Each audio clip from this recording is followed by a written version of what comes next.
Everyone, this is Giga Vlog, sa Filipino actor based in Saudi Arabia, and welcome back to my channel. Agad-agad gawa natin reaction video ang Jilman compilation. So I won't take any longer. Let's start this reaction video. Let's check it out what Jilman has to offer. Anong meron? Tingnan natin. Gandang araw po sa inyo lahat. Si Emma Jillian Paco sa Ward, Pacquiao nangunguna na. Emma Paco sa Pacquiao, napasaringan napasaringan ngayon. Alam po natin lahat yan dito sa ating video. Dito po muna tayo kay Ma'am Jillian Ward kung saan siya ay naimbitahan dito pong si Bitan. Na ito pong si Bitan ay isang sikat na fashion designer sa Pilipinas na kilala sa kanyang couture label na Bitan Studios, na kung saan ay itinatagpo noong 2018. Dalubhasa po siya sa kanyang brand sa mga detalyadong pangkasal na gown, costume na formal na kasuotan at mga espesyal na damit para sa traditional Chinese Tinghun ceremony. Madalas siyang magdisenyo para sa mga lokal na artista at ilan sa mga sikat na nagsuot ng kanyang gawa sa mga pretiyosong okasyon gaya ng Star Magical Prom. At ang mga nabisa niya na nga po ay itong si Ma'am Jillian Ward, Loisa Andaliao at saka si Alexa Tilyakad. So kilala po itong fashion designer na ito. At ito nga po, si Bitan ay nagkaroon ng fashion show. At ang napakaganda nga po ay kinuha nga po si Ma'am Jillian Ward ngayon. At ito nga po sinasabi sa balita, ang Pilipinong aktres na si Jillian Ward ay kamakailang naging sentro ng atensyon matapos siyang magbukas ng runway para sa fashion designer na si Bitan sa Inspired Beginning 2026 Bridal Fashion Show na ginanap sa Conrad, Manila. Okay, tapos ang nakalagay ito, mga tampok na detalye. Sinasabi dito, ang koleksyon, siya ang nagbukas ng runway para sa Wings of Romance. So, ang nagbukas po ay si Ma'am Jillian Ward. So, ang pangalan pala ay Wings of Romance po. Yung koleksyon na suot-suot mismo ni Ma'am Jillian Ward ngayon. Tapos, na ang nakalagay po dito ay koleksyon ng Bitan Studio na may temang Malaanghel. So, yan po ang tema pala ni Ma'am Jillian Ward, Malaanghel. Tapos ang gown, nagsuot siya ng isang napakagandang puting gown na gawa ni Bitan.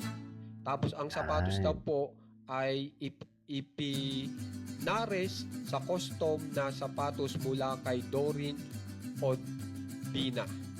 So, napakaganda nga po ng opportunity na nagkaroon po si Ma'am Jillian Ward ngayon, na kung saan siya po ang nangunguna dito sa naturang fashion show.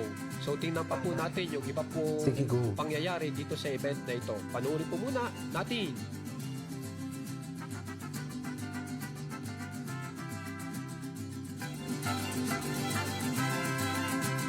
Yan ang gusto ko, sir ko. Kung galing si Jillian, sa totoo lang, I love her. Kasi dyan yan.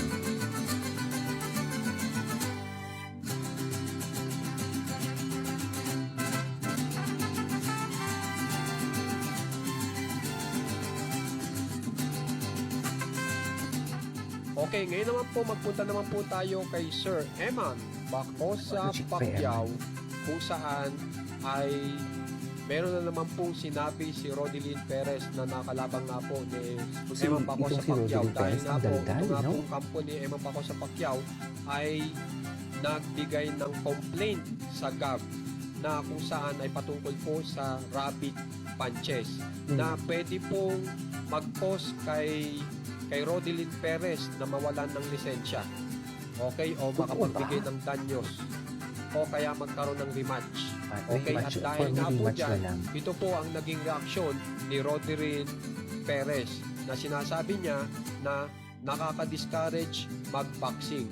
Tapos sinundan niya pa na, if hindi kayo marunong tumanggap ng pagkatalo, huwag kaning mag-boxing. So, yan po ang mensahe ni Rodelyn Perez. Pero, hihintayin nga po natin kung ano po magiging resulta ng GAB kung anong mangyayari po dito po sa naglaban na ito, kung magkakaroon ng rematch o wala na. Kaya naman po, kabang-abang po talaga ang mangyayari sa susunod na laban ni Emam Bacosa Pacquiao. Kaya naman po, kung gusto niyo pong ma-update sa nangyayari po kay Ma'am Jillian Ward at kay Sir Emam Bacosa Pacquiao, subscribe na po kayo sa ating channel na Juan Katawa. Maraming salamat po. Okay, sige sir. Thank you sir ha. Anyways. So tingnan natin. Ay. Wait. Eman ba ko sa Pacquiao interview? Tingnan natin kung anong mga bago dito.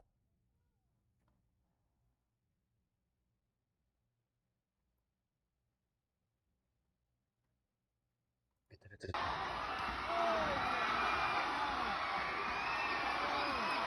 Hindi talaga siya malakas sumipot eh.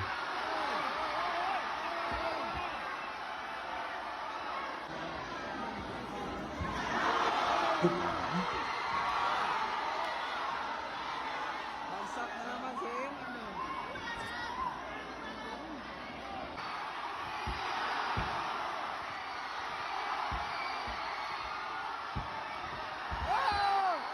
Bagsak si Emam. Ilang beses ba siyang pumagsak? Hindi ba siya tinulak?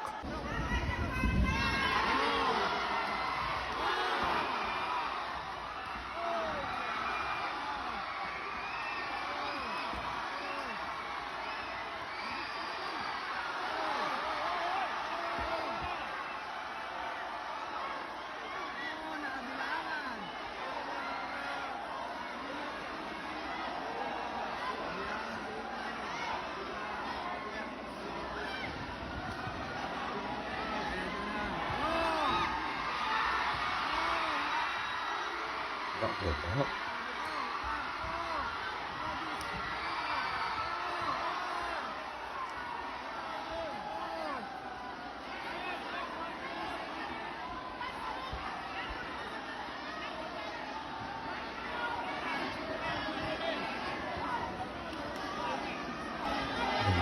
Hindi talaga ako makapayag. Hindi napapaniwala, no? Na parang, paano nangyari yun?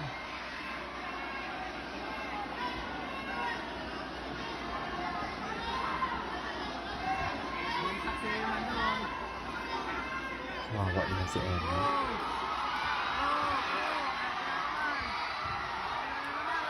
Ay, habol lang sila, oh.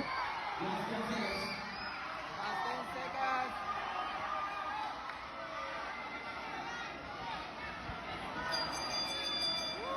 Alright, third round.